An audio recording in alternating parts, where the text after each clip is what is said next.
South African waters play home to over 180 species of sharks, rays, etc.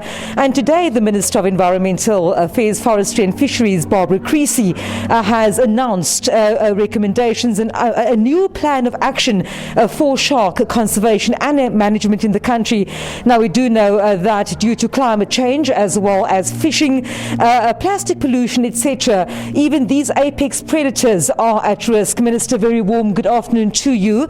So we've heard all these challenges facing our shark populations here in South Africa, and of course the recommendations made by this panel that you constituted, or rather that you appointed in May this year to deal with shark conservation. If you can just in a nutshell, what exactly have they recommended to the existing plan of action, and also where this fits into the international plan of action for global conservation of sharks and its species?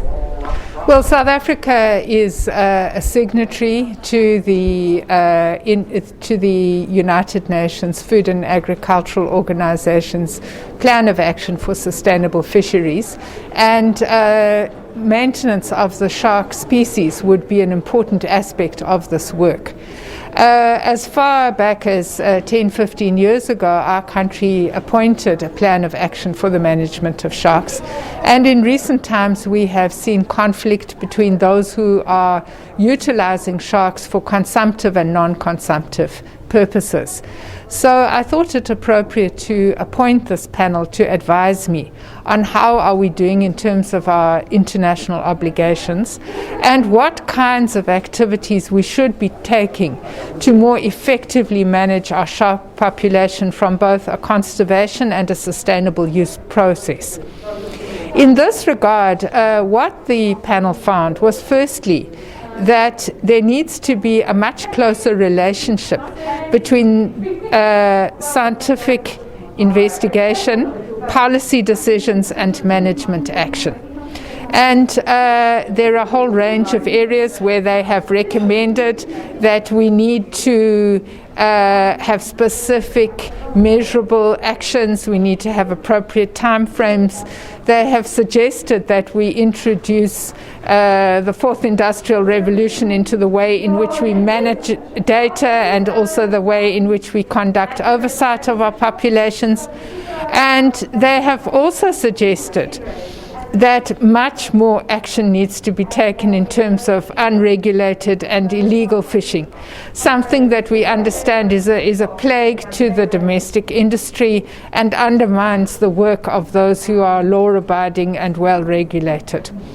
Lastly, I think what is the panel has recommended is that we need to be doing more research, and this research needs to be looking not just at individual predators, but it needs to be looking at the overall ecosystem impact of shark fisheries in order that we can work out better management plans.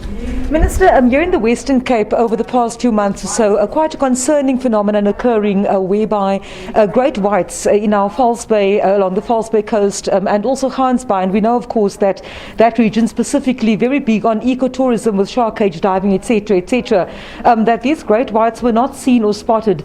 We've heard just now that some findings at this point concludes that it's not due to overfishing.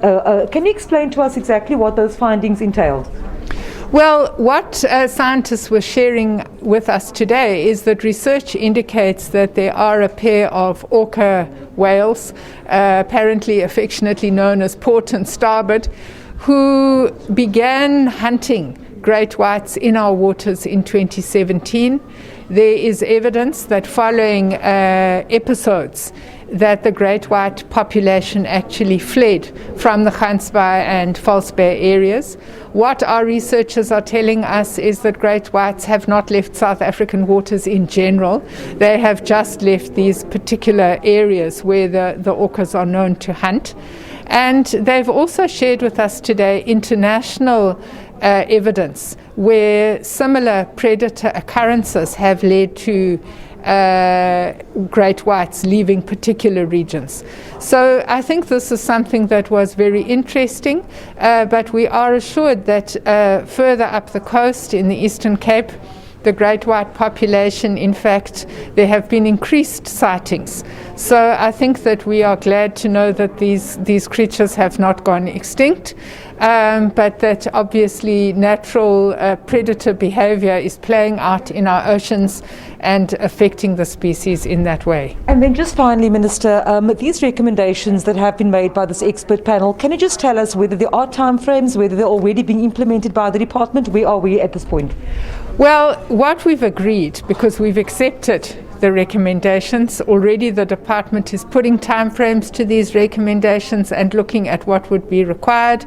You would understand there are competing users, they would have to be involved in these decisions, and we are really looking forward to an implementation plan that can be rolled out in the near future.